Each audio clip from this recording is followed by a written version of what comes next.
For the third year and counting, Richard Skipper has been celebrating the artists you love. And what are some of the things that you've really run out of time? And we've got to talk about your latest. I want to go back a little bit, first of all, and celebrate a true legend. Richard Skipper is all about celebrating life, art, and his guest body of work. And did you pursue performing opportunities while you were in high school? Please join us while he showcases these diverse and talented individuals. Here's Richard Skipper. Happy Saturday, everyone, and welcome to the latest edition of Richard Skipper Celebrates. Who or what are you celebrating tonight? I believe that there's a lot to celebrate, even in these dark times, if we take the time to do so. And I am so excited tonight because I get to celebrate one of my favorite artists and entertainers, and that's Linda Clifford. It seems like it was just yesterday, and yes, for me, it was just yesterday, that I was on the disco floors dancing around, and no matter how exhausted I was after work, remember disco naps? I used to take those disco naps, and I would go after work and I would take a disco nap. I would go home, and no matter how exhausted I was, there was a particular song. And once that song began to play, you would find everybody, and I don't care how exhausted people were, everybody would get on the floor and everybody would dance and dance and dance. Well, don't take my word for it. I want you all to get off of your sofas, your beds, wherever you are right now, and I want you to start dancing. And in a moment, you're going to join me as I celebrate Linda Clifford. Here she is. Dans la banlieue de New York. Elle a été Miss New York à une époque. Elle va chanter pour vous If My Friends Could See Me Now. Si mes amis pouvaient me voir, et c'est vrai que mes amis la regarderont. Ce soir, elle va triompher pour vous à Paris. Elle est vraiment superbe, la voici. Elle s'appelle Linda Clifford. Here we go.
Linda, we need this now more than ever. Yay! Oh, that was so fun to watch. That spaceman had me cracking up, honest to God. Well, spacemen are in the news again. Aliens, they're UFOs, they're finding them. I mean, first of all, how did these spacemen end up in that number? You know, honestly, I did not know that they were going to be there. I was out, you know, they just said, okay, the lights, we're going to introduce you, and the song starts to play. So sure, I came out and I start doing my thing, my very animated thing, I might add. And at one point I turned around and there's this guy in a spacesuit, and I thought, oh my gosh, move away from him. I didn't know what. And you had no idea until you were actually on stage. I was actually doing the song. I turned around and there he was. And I don't honestly know what the other guy was. Do you know what he was? They were aliens. They were just aliens. They were there. Well, I want to say you are also otherworldly. Because you are just phenomenal. I am such a fan of yours. And it's an honor that you were here. So thank you for saying yes. And Rose Apuzzo, who arranged this. So thank you, Rosie. Yes, Rosie's watching. She's in the wings. This song, of course, from Sweet Charity, Cy Coleman. I was watching a special the other day about Peggy Lee. And when Peggy Lee first heard Big Spender, she went to Cy Coleman and said, I know I can make a #1 hit song with that song. And here you are, you had a #1 hit song with this becoming a disco sensation. And I'm sure that Cy Coleman had no idea what hit him with this song. You know, he actually called into an interview I was doing with I was on WGN doing an interview, and he called in to thank me for doing If My Friends Could See Me Now. He said, I can't believe you did that. It's great. I was so thrilled and so excited. I'm like, oh my God, Cy Coleman called to talk to me. Well, of course, Linda, ka-ching, ka-ching, ka-ching.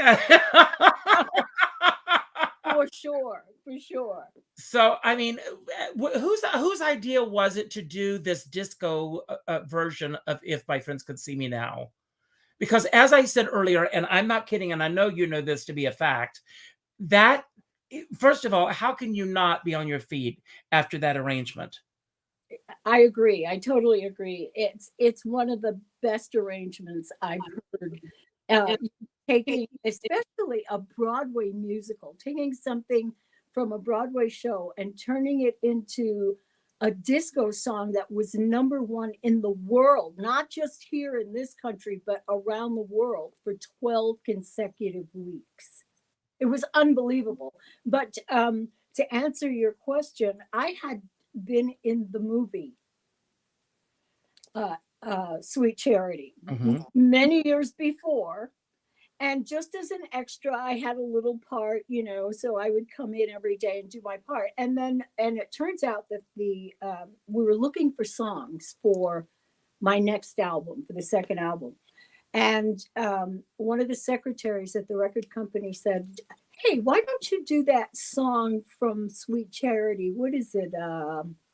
If My Friends Could See Me Now. We, you know, do a disco version of it. And I'm like, get out of here. No way, that's Broadway. You can't do that.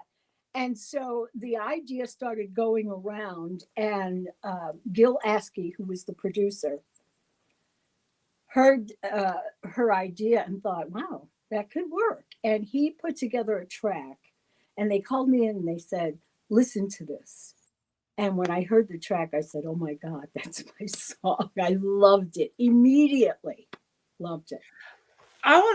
There's so many areas that I want to cover, but I want to talk a little bit about the disco era, because I arrived in New York in 1979 as the disco era was on its way out. Yeah. And one of the things, I mean, I remember when I was first hearing disco music, first of all, that driving music that was so incredible. But what I loved about the disco era was that so many of the songs were resuscitated songs from the 20s, the 30s, 40s, Broadway pop songs, Right. and loving that music to begin with. And so many people from that generation were also gravitating towards that. And then for some reason, there was this whole movement that was anti-disco, which I've never understood. Do you have any take as to why that was happening? I think, as you know, the major part of that whole disco demolition night happened here in Chicago, where I live. And there were two disc jockeys on a rock and roll radio station. So, they played rock and roll, heavy rock. And they, would make jokes about disco and this and that. And the next thing you know, they come up with this idea to have this disco demolition. And I think, quite frankly, part of the reason was the fact that neither one of them could dance. They had no rhythm. That's number one. The other thing is, for whatever reason, I always found disco and going to discos was so pleasant. It was the best environment. Everybody got along, no matter what your race, your sexual preference, the color of your skin, what your religion. Everybody was there for the same reason. You went there to dance and have a good time. And that's what people did. And, there are people out there who just hate that. They're not happy to see other people happy. There are a lot of haters in the world. We know that, especially we've dealt with it this week. In the last 2 weeks, we're finding it. But I've never understood, and you're absolutely right. I saw an interview once with Truman Capote, and he was defending Studio 54, and he was going, "It's not what you think it is. It's absolutely, it's just so much fun to go and have a good time." Yeah. It was just about having and going a good time. There are a couple of things. First of all, I'm going to do a giveaway at the end of tonight's show. Okay. I'll figure something that I'm going to give away. The word that I picked today is self-expression, because it's all about self-expression. What does self-expression mean to you? Not only in your career, but in your personal life as well. I think really, and especially in my career, just part of it is being able to convey to other people what you feel, to make them feel what you feel. And as far as that particular song, when as we age and you live a little bit, you have a little life in your pocket. You learn, if you're lucky. If you're lucky. If you're smart, you learn from your mistakes. You learn from everyday life, and you carry that with you.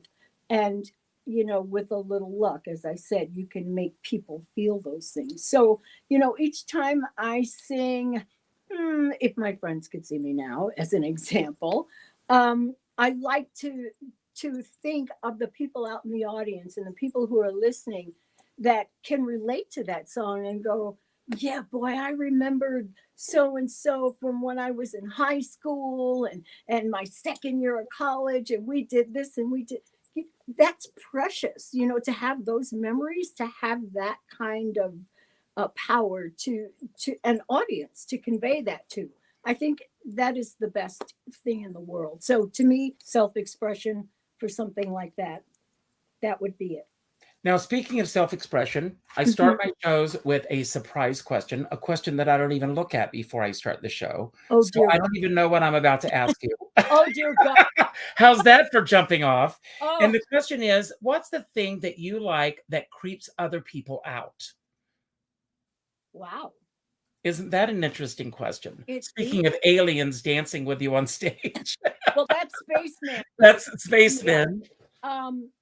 The thing that I like that creeps other people out. Wow, that's really interesting. I know sometimes I do voices. Okay. And I do it for fun, jokingly. And there are times when people go, wait a second, that's too real. Stop Okay. that. What else is it that I like that might creep people? I can't think of anything. Well, that's good enough for me. Is it? Now, Linda, I like to go back to the 5-year-old self, because to me, the 5-year-old self is the purest self. It's before life is putting peer pressure on you, and teachers start telling you who you should be or who you shouldn't be. Yeah. And I'd like to know a little bit about the 5-year-old Linda and your household. Were you surrounded with music? Did you grow up in an artistic household? My dad used to sing. My dad had a beautiful baritone voice. And my mom, poor thing, could not carry a tune in a bucket. And she tried. There was always, a little singing happening, but there really was music on all the time. And it was all types of music, Sinatra, R&B, just all different blends. So I grew up listening to all kinds of music and loving it, just loving it. Music to me is something that really touches your soul. I mean, I see a lot of people who literally just, it's just something that's not in their lives. And I think, oh my God, how could you live without music? No matter what kind it is, it's just something that's so soothing. It touches you and makes you come alive. I have music playing all the time of all different varieties. I mean, there's a soundtrack always in the background at all times. When was the first time that you actually had the opportunity to sing? And when was the first time that you were aware, even maybe before other people were aware, that you had a gift? Oh dear. Well, I think that I was very young, and I was a little clumsy as a young girl. So my parents put me in school to study ballet. They said, oh, she needs a little grace and a little charm. And they, put me in there. And at the school that I attended, they used to do a thing on Saturdays that they called personality class. So no matter where you were in the studio, when that time came around, you stopped and you went to the main room and you got in line for personality class. And everybody would sing these songs. And you didn't just stand there and sing. You had to sell it. And our instructor was an old vaudevillian guy named Charlie Lowe. And he would sit in front of us and he'd go, come on, sweetheart, sell it. I love it already. So, and so at one point, he pulled me out front to sing, and I can't remember for the life of me what it was, but it was, one of the old Broadway tunes, so like an Ethel Merman thing. And he said, oh my God, there's something there. And so he started, talking to my folks about doing shows. And that's when I started doing a little kiddie show from Macy's basement. Wow. Macy's used to do a TV show from their basement. And it was all little kids with, little girls with pigtails and fluffy dresses. And we would come out and sing, on a wonderful day like today, that kind of thing. Oh, yes. Arms are flying and, you're doing a whole show. And so that was the very beginning. And I think I was maybe 5 or 6. And then shortly after that, an agent happened to come in and watch the show. And they picked me to do a show with Ray Heatherton. Oh, wow. It was called The Singing Postman. The Merry Mailman. That's right. The Merry Mailman. Did you ever see it? Yes. I was on that show. Wow. I used to sing with him. I am the Merry Mailman, So that was my big, showbiz thing at 6 or 7 years old. That was it. So I started pretty young. pretty young. Now, do you have brothers and sisters? I had two brothers, one Okay. older, one younger. They are both gone now. I have one sister. She's my baby sister. There's just the two of us left. And obviously, did they have any inclination for this business at all? none. None. My sister did a little while after high school. She sang locally with a little band, and then she went into banking. I'm like, how do you go from this to banking? It just So as these things are starting to happen for you, how are your parents relating to this? I mean, I'm assuming that they're not. I mean, your mom, as you said, could not, with all due respect, carry Yeah. a tune. no. Are they encouraging? Are they, this is a nice hobby, or how are they reacting to everything? Well, initially they were like, "Oh my gosh, that's great, sing!" And they would make me practice at home, and learn this song. This is really good, and learn this song. And then all of a sudden, when I became um, of age to go to school, it was like, "Oh no, you're not going to sing. You're going to college. You're going to be a school teacher." I'm like, "Excuse me, what?" I don't think so. I'm thinking no, and at that generation, my parents' generation, that was the thing. You have to have a steady income and be a teacher because they get the summers off. And, you always will have a weekly income. And that was their way of thinking. So when it was time, I started taking all the steps, and I knew that it wasn't in me. It just wasn't in me. By then, I had performed in every hotel and club in the Catskill Mountains. Mm. I was doing shows with Red Buttons, Milton Berle, all the old. But Linda, how were those shows starting to happen for you? I mean, did you have an agent? Did you have a manager? This was all part of the school. The guy that I mentioned earlier, Charlie Lowe, every summer there were shows, and he would take the older kids and sometimes dance instructors, and we would put on a show. But I had like 15 costume changes in an hour because I was doing Ethel Merman, from Ethel Merman into Eddie Cantor, from Eddie Cantor into Carmen Miranda. I had the big thing of fruit I had. And and we all did. I mean, we all had those costume changes. And then at least once or twice during each show, you got to come out and sing like a real song, and not just something to be funny and cute. So And your home base was where again? Were you in Chicago, or? I was in New York. You were in New York. Mm-hmm. So you were traveling up to the Catskills to do these shows. Right. I lived up there for the entire summer. We lived, and it was we had an agent who booked his shows, and really they were his shows. He put everything together: costuming, comedy, everything was put together by Charlie. And so we all there was a hotel where all the entertainers would stay, and that's what I did. And my folks didn't want me to go because I'd never spent a night away from home. They were like, "Oh no, yeah," that whole thing, my baby. I'm like, "Come on." But at this point, was your mind already made up that this was definitely the career path that you were going to go on? Oh, for sure. No question. I knew it. And I'll tell you, I actually had made up my mind when I was in grammar school. Mm-hmm. I went to Catholic school, Holy Rosary School in Brooklyn. And the nuns used to pass me around from classroom to classroom and put me up on a desk and make me sing. So that's how I spent my days. I would sing Davy Crockett songs, and Steve Martin, Steve Lawrence and Edie Gourmet. I sang their songs, everything.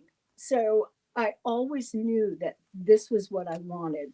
Whether or not it would happen for me. But did you have a specific eye on a specific genre of the business that you wanted to go to? For example, Broadway, recordings, or what was your goal? What was your intent? Where were you headed? I think initially, because I was surrounded by that whole Broadway thing. I mean, my life was on Broadway, and Broadway and 51st.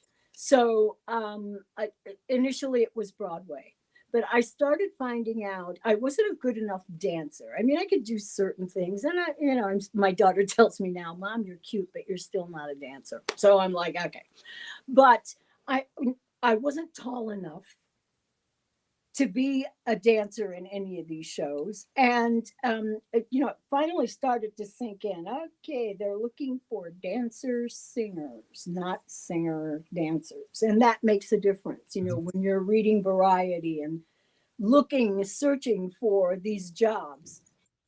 And so when the opportunity came to go to the Catskills, I actually was filling in for one of the leads who became ill.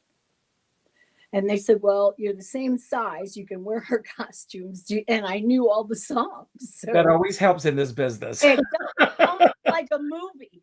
I get it's like one of the old Mickey Rooney movies. Absolutely. That dress. But it also helped at that time that there were a lot of nightclubs at that time. Oh, God. So as this was happening, were you starting to think about, or were you starting to put together a nightclub act, or were you thinking in those terms?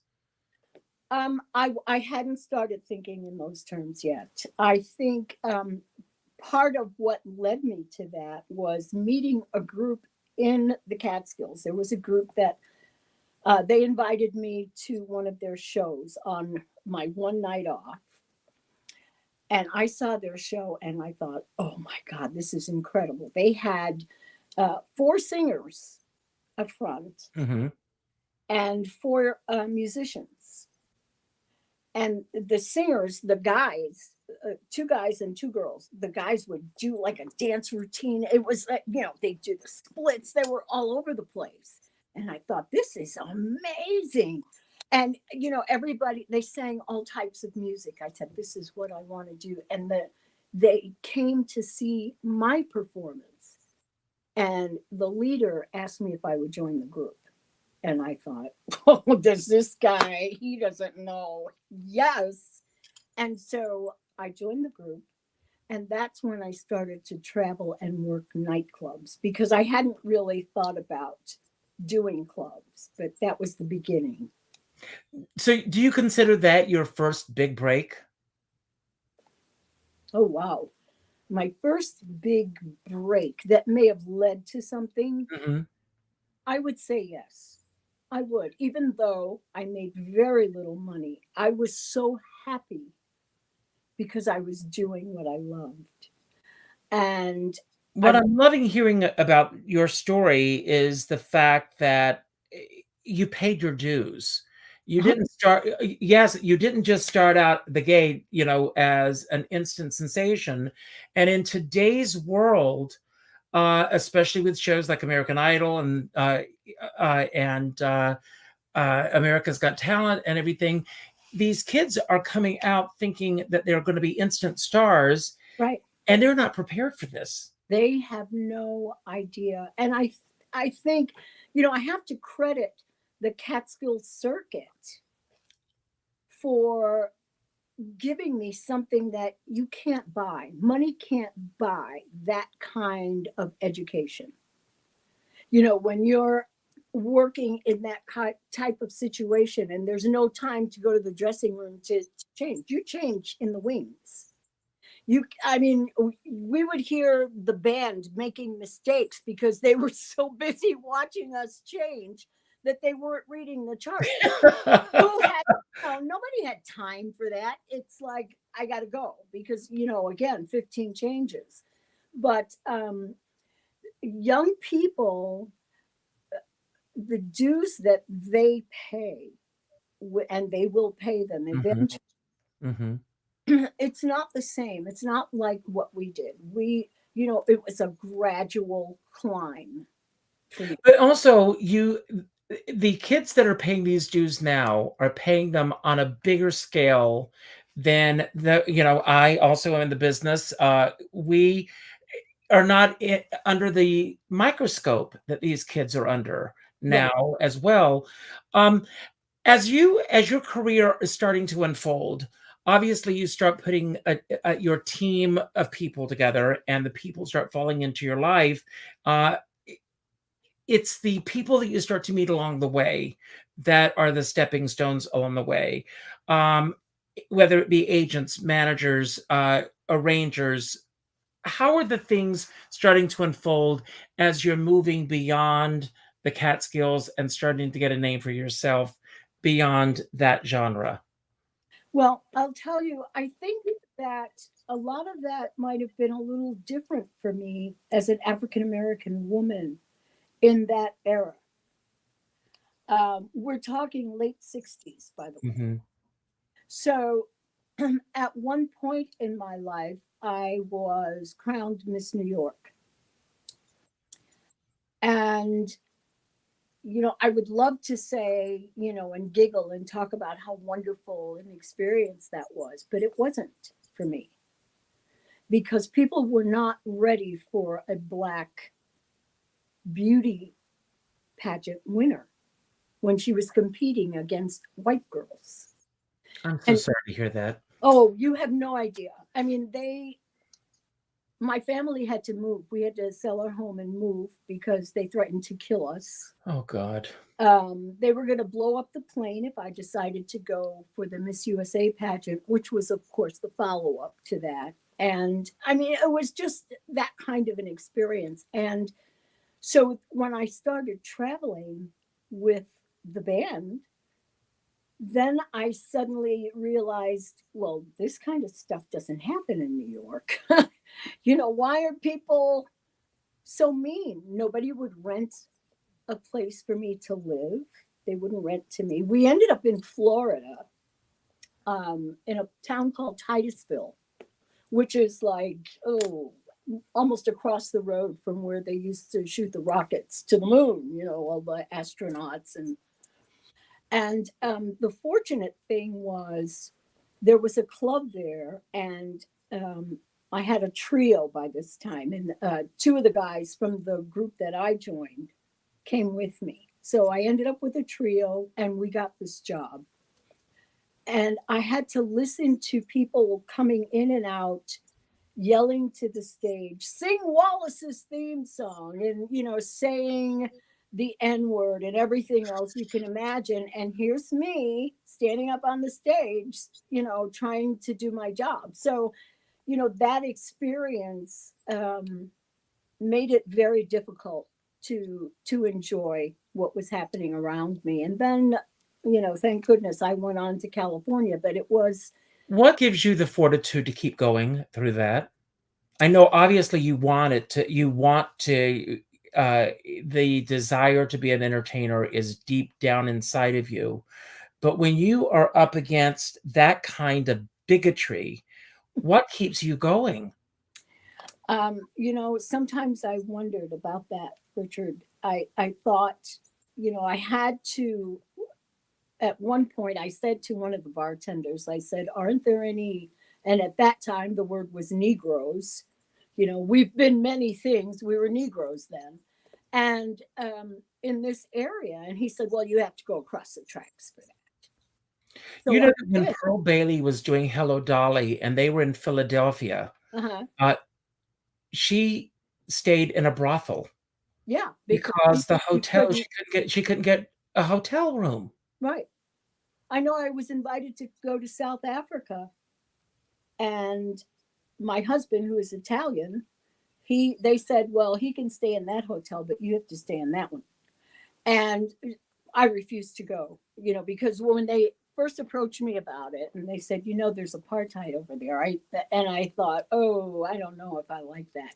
And the Black people had to sit up in the balcony, and all the whites would be on the main floor where you could see the stage.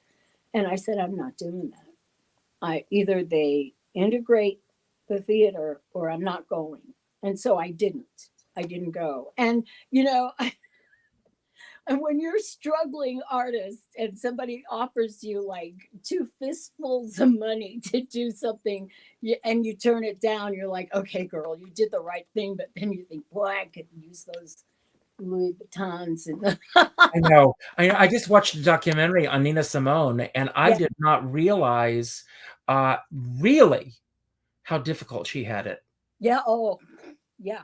I used to do one of her songs because of some of the things, when you're on the road, you're in a bus or you're in a van and you're driving, you got your musicians, your background singers, you kind of lose for a minute what reality is.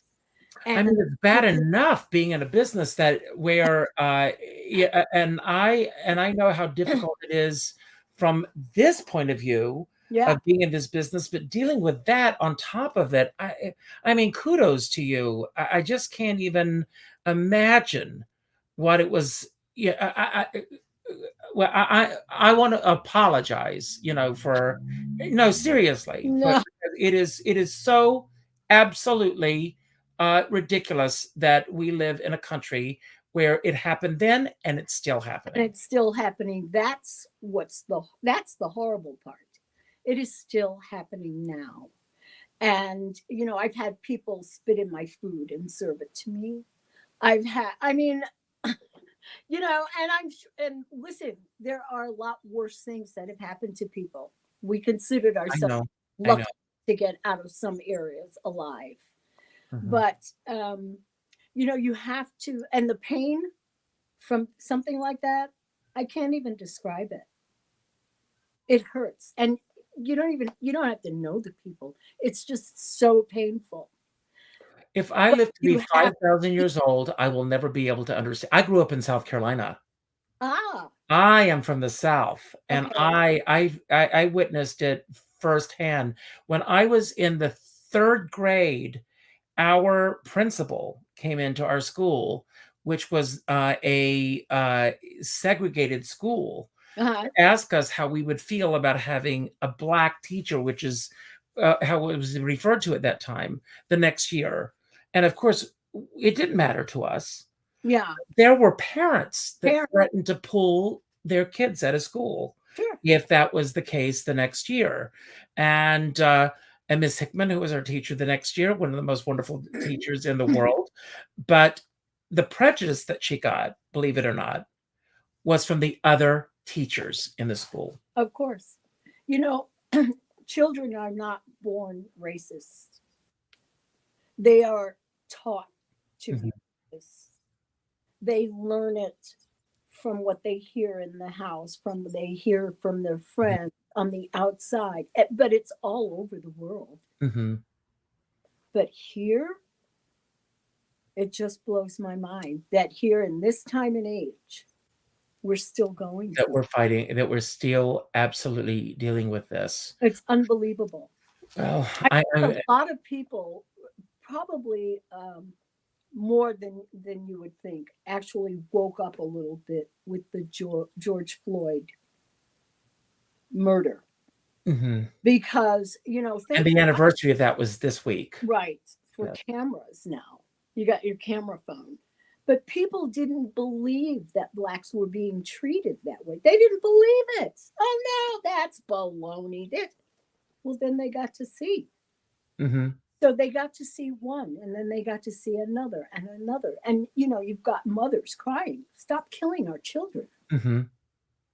I'm a mom, so when I hear these people talk about, um, you know, this country's not racist, really? Come on. You're living on a different planet. They're living under a rock. Yeah, That's what they have to be willing to they are open their living. eyes.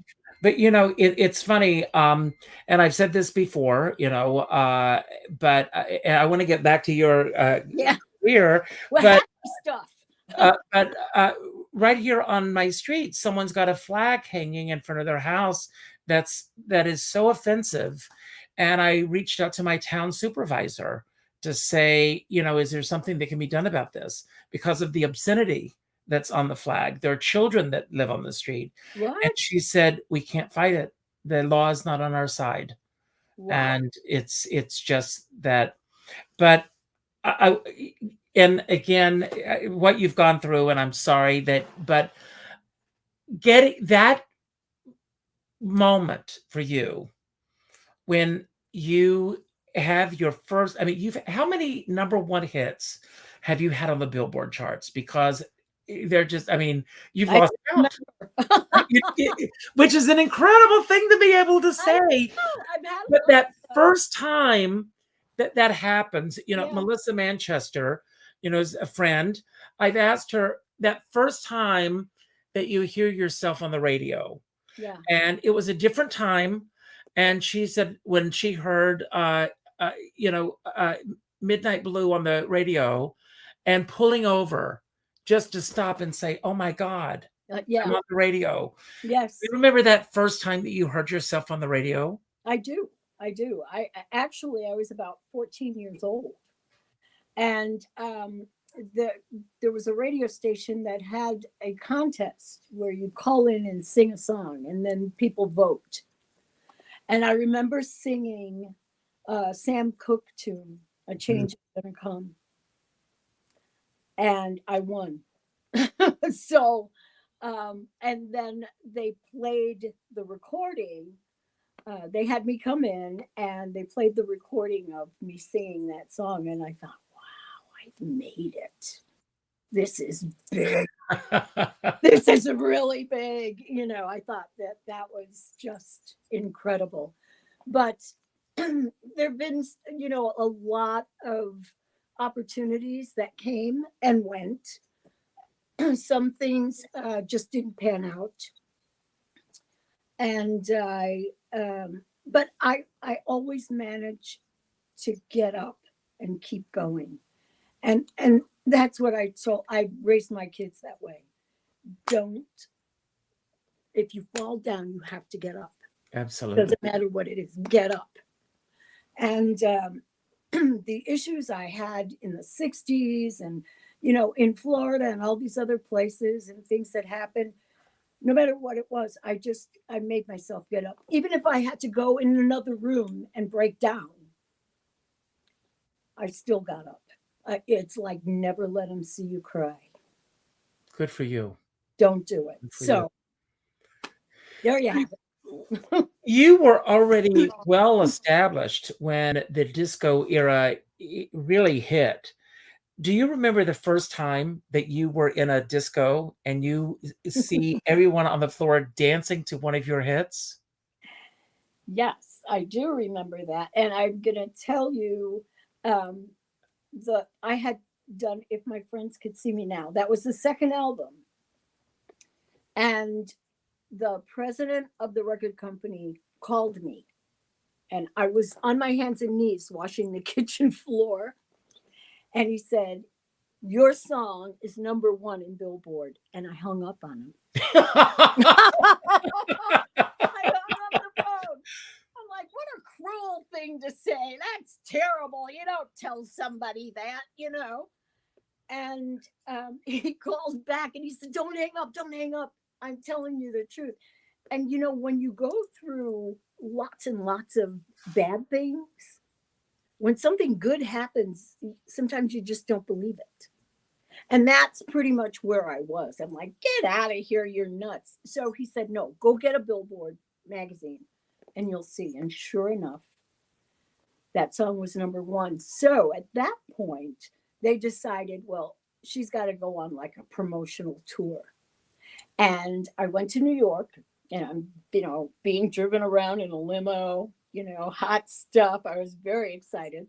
And someone from Warner Brothers was escorting me all over. And we pull in and we're in front of Studio 54.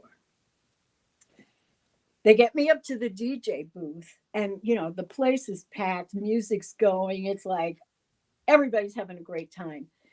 And they introduce me to the DJ and he says, watch this. And he stops whatever he was playing right in the middle. And like 4 notes from If My Friends Could See Me Now came on. And that place went crazy. People were throwing their hands, screaming. It was insane. I had never, ever seen anything like that. And I cried. I just stood there and cried. I couldn't believe it. Wow.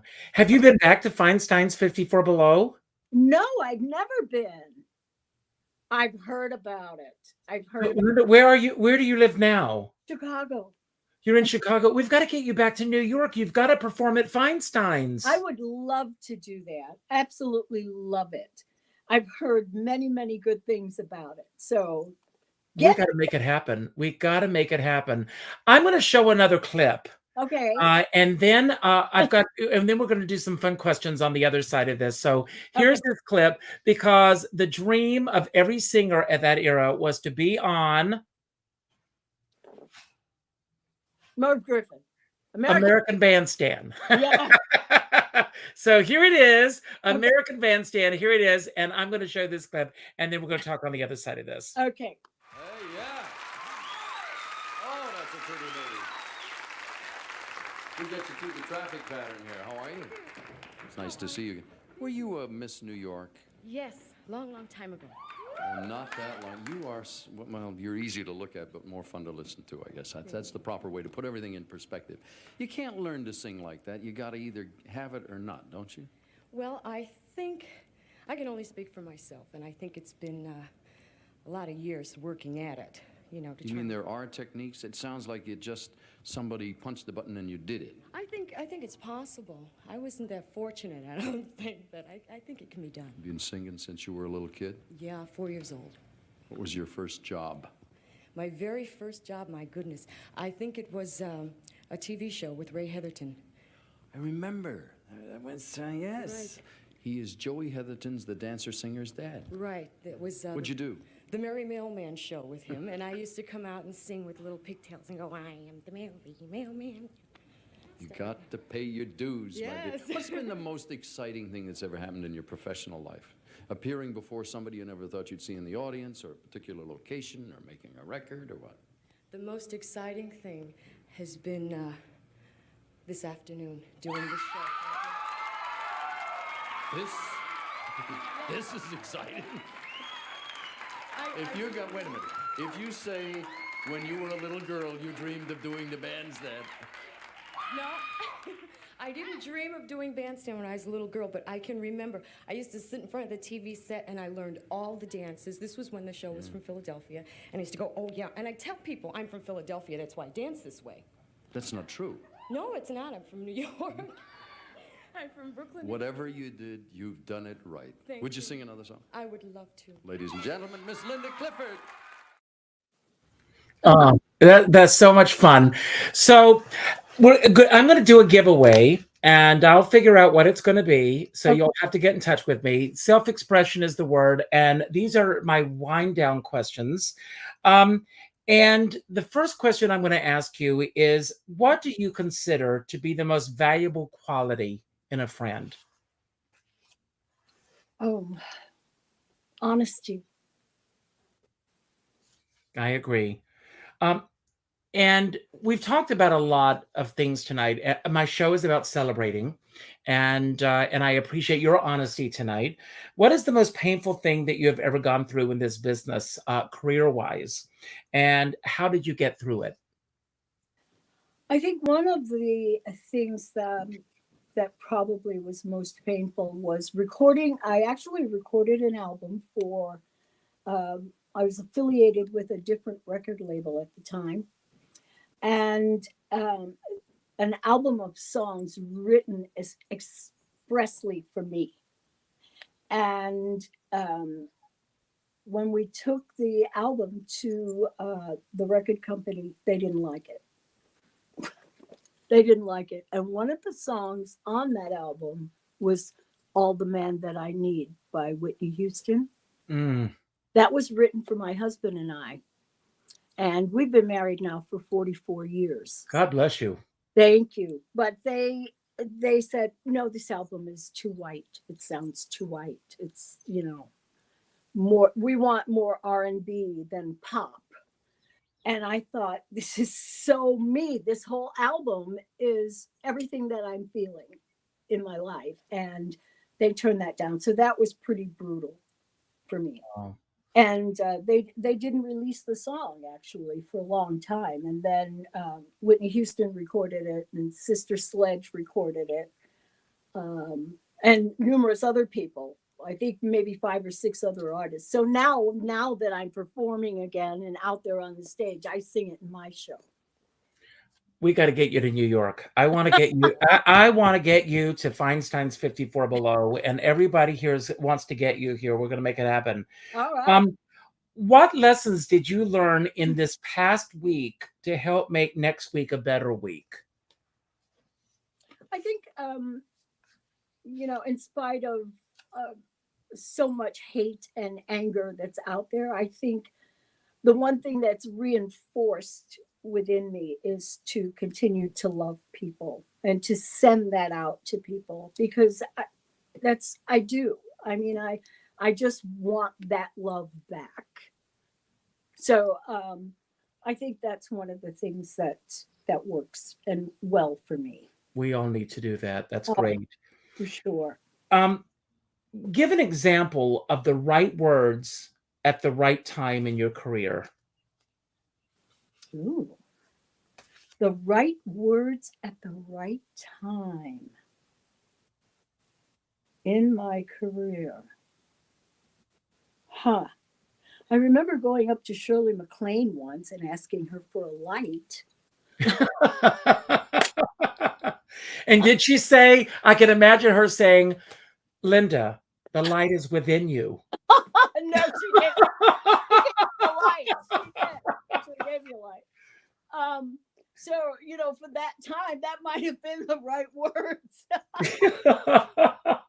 What was her response? It turns out I was smoking a pipe. I used to smoke a pipe, and she did too. So that's why I went over to her, and she lit my pipe for me.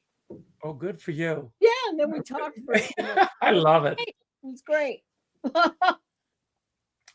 What is the most satisfying thing that you do each day or each week? The most satisfying thing. Oh my gosh, talking to my children and my grandchildren. I miss them so much. They live out of state. And I have a little dog. Oh, what do you have? We don't know what she is. She's a little rescue. Okay. And we know that she's part Yorkie, but the rest of her, we have no idea. Oh, I want to see her. Oh my gosh, do you really? I do. I want to see her. I'll get mine if you'll get yours. Absolutely. You want okay. I want to see her. Okay, I'll get her. Okay, Danny, I want to bring Benny in. Danny, bring Benny.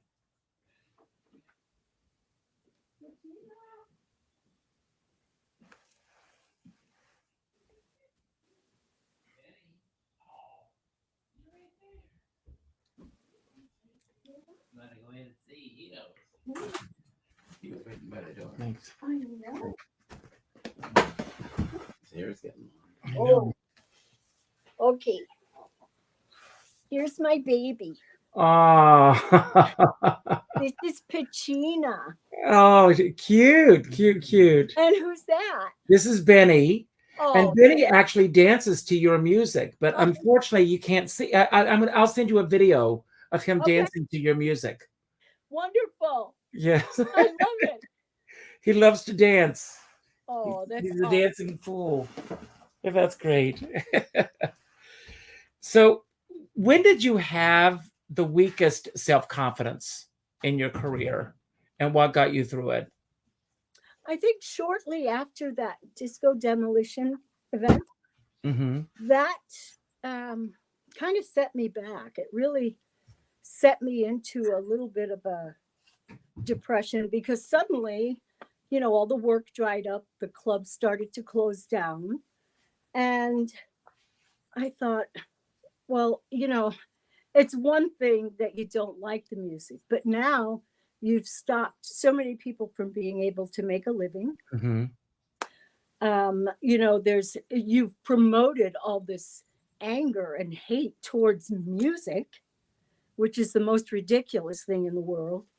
And so, here we are, and, you do what you got to do. You have a family, and you work hard, and you give the children everything that they need and want. You get your kids through school. Okay, go upstairs. No. Yeah. I was afraid that was going to happen. Now she's going to sing. That's fine. That's absolutely fine. Go upstairs to daddy. Go on. And so for a few years it was just very depressing and hard for a lot of people. And things started to turn around, and you're working again, and which is good, and that always brightens me and makes me feel better. So that was a very rough time. Wow. If you had to stop doing 10% of what you are currently doing, what one thing would you abandon? Oh boy. I like being a wife and a mom very much. I love that. But I think I would have to cut out doing the laundry. I'm with you. Oh my God, I am so sick of doing laundry. Okay, so that would have to go. And I think you've answered my next question. Okay. And the question is, are there certain behaviors of yours that you can't seem to shake? Doing the laundry. Doing the laundry, absolutely. Well, I'm going to give away a prize, and we're going to go right here. We'll see who the winner is tonight. And I'm going to scoot her upstairs. That's fine. Go on, honey. Go. Good. Kassira McKee. Kassira, call me after the show. We'll talk. We'll catch up. Okay. I'm glad that Kassira won tonight. So we'll figure this out. Nice. So anyway, I'm going to take her off camera, and I'm going to... Linda, if you've had as much fun tonight as I have, then I've done my job. This has been such a pleasure for me, and I hope that you'll come back sometime. I would absolutely love to do that. And I am going to do whatever I can to get you to New York, and we want to get you back to 54 Below. Yeah. Because you've got to do a show here in New York, and I'm sure all the thumbs up are going to happen right now. Don't go anywhere for a moment. I want to say to everyone, thank you all for being here tonight. I realize you could have been anywhere else tonight. You could have been on some dance floor dancing to somebody else's music, but you chose to be here with Linda and myself. So I don't take that lightly, and I'm sure Linda feels the same way. So thank you for being here tonight. If you enjoyed tonight's show, please leave a comment on YouTube. Even if you left a comment here during the show, it's important that you leave a comment on YouTube after the show. If this was your first time here, please consider subscribing to the show. Tell your friends about the show. And please, let's keep Linda's music flowing. It's still going. What's next for you, Linda? Well, I'm going back out on tour with the First Ladies of Disco. And we are we're booked through October right now. So we started out in Las Vegas last week. And we're going to be in New York at Joe's Pub in July. Yes. July, what's the date? July 21st, 22nd, and 23rd. 3 nights. So now, Kassira, where are you right now? Kassira just moved. So I want to find Kassira, where did you move to? If you're going to be anywhere near Kassira, maybe I'll get her a ticket to one of your shows. So that would be a great ticket. Yeah. But Linda, I'm going to come see you when you're in New York, and we will meet. For sure. That'd be wonderful. I'd love to meet you. Yes, I would love that, and we're going to make that happen. Okay. Anyway, everyone, I always end every show by telling everyone to go out and do something nice for somebody else without expecting anything in return. Go to your Facebook friends list and reach out to the second name on your list, and reach out with a phone call, not an email message. Are you going to be anywhere near Santa Fe? Oh dear. Santa Fe. I know we're going to be in Houston. We're going to be in Arizona. We're hitting the West Coast. Okay. We're going out in that direction. So Santa Fe is not on the list per se. Well, if you get to Santa Fe, we're going to make sure that you get to, as someone says, the Atchison, the Pica, and the Kassira. So, so we're gonna make it happen. Okay. So reach out to that second friend and let that friend know what they mean to you. None of us, and we have learned this the hard way this week, none of us are promised tomorrow. So it's important that we tell those that we love how much they mean to us. So let's all do that. Linda, I'm going to leave the screen, And I'm going to give you the final word tonight. Anything that you want to say about anything that we talked about tonight that you want to build upon, anything that we didn't talk about that you wish we had, or just any final message that you want to leave with everyone. And don't worry about how to end the show. As soon as you say goodnight, the final credits will roll. And I can't wait to see you at Joe's Pub in July. I'm going to be there. I'm going to look forward to it. Thank you so much. And everybody have a great night. And Linda, the stage is all yours. Thank you so much. Thank you, Richard. I just want to say to everyone, thank you so much for being here with us and sharing your time with us tonight, hearing some of my stories about what happened in my life. But I also want to remind you that everyone has feelings, and it's important to walk a mile in somebody else's shoes. Be kind, just be kind and loving. Anytime you get the opportunity, do that. God bless you and good night.